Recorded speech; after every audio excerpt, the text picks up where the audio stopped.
Yeah, thanks. How much personal satisfaction do you get taking over a team that won 3 of 17 at the All-Star break and riding the ship and getting this team to the playoffs? Well, I mean, this is a group effort by everybody. It goes back to, each season it's a new season. It goes back to when we took off to Melbourne. So everybody who's been involved has been a part of the team reaching the playoffs. I think everybody should be proud of that. It's a hard thing to do, and more importantly, it's an exciting thing because now you get to take the next step. You've earned the right to take the next step. So there's a lot of people that do a lot of work behind the scenes everywhere to try to help get the hockey team to the playoffs. So everybody should be proud of that. Jim, you've been pretty angry on 2 separate occasions. Angry? Angry. I mean, the Calgary game and in Calgary, and then the other night was obviously clinching the playoffs was the key tonight. But was there a little something extra in terms of payback for that Calgary stinker? No, I don't think so. We talked this morning, and they did some things very well in those 2 games, and we were not able to handle them. So I thought we adjusted better to that tonight for sure against that specific opponent. And we played a pretty good game. We got a little hairy at the end there for whatever reasons, but I thought we played a pretty good game start to finish. We had opportunities to probably put the game away, and we didn't do that. So, got tight and we had to earn our way. Jim, how impressed are you with Phil Thomas, this short period here, Yeah. especially tonight?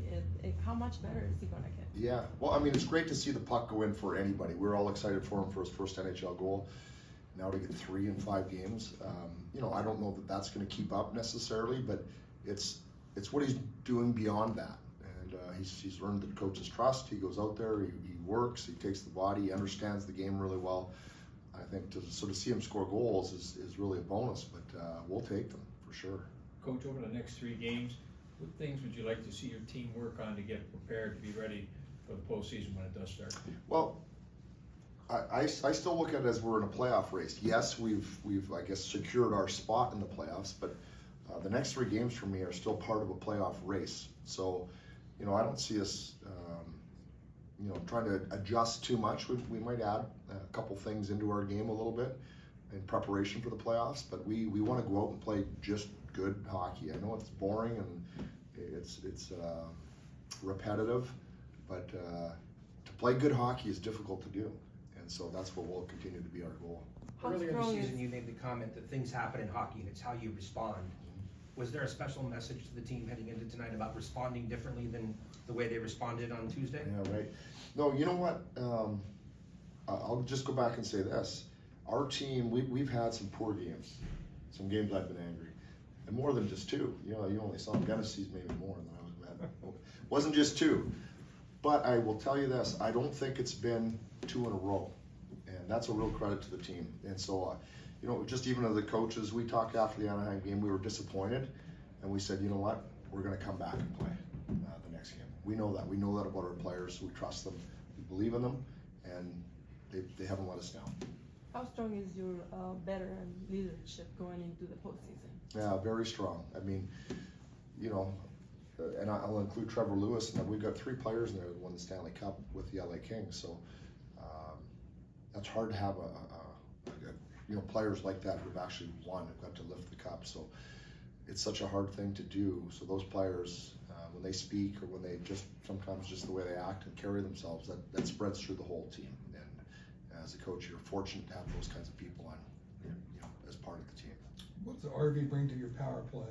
I know you guys are looking for a right shot there, but it's beyond that. Yeah, I mean, it is. in terms of attitude, in terms of versatility, you can always play him different places. Yeah.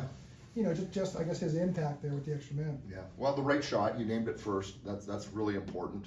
And then the fact that there's not many players that I've coached for a long time, from junior all the way up, that like to score or be part of scoring as much as RB. So there's the passion to score, and not just him. Of course, he wants to, but just even if the power play scores, or even if his line scores.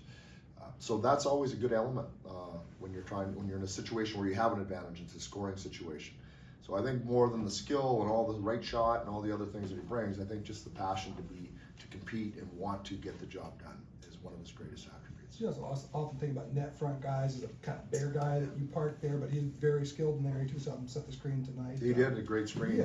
Just kind of what he brings as far as a guy can play on the wall, a guy can play high, and then a guy who can play down low. No, he's a shooter too. So he's a, you know, he's a double, triple threat because he can pass and shoot and not afraid to get in front of the goaltender as you saw tonight. And that was I don't think he got an assist on that play, but that was just as valuable as anything else in that sequence on the goal. Jim, you say you're in the playoff race, but Kopi and Drew have logged a lot of minutes for you. Mhm. Like, is there a decision to be made with respect to how you use them the last 3 games of the season?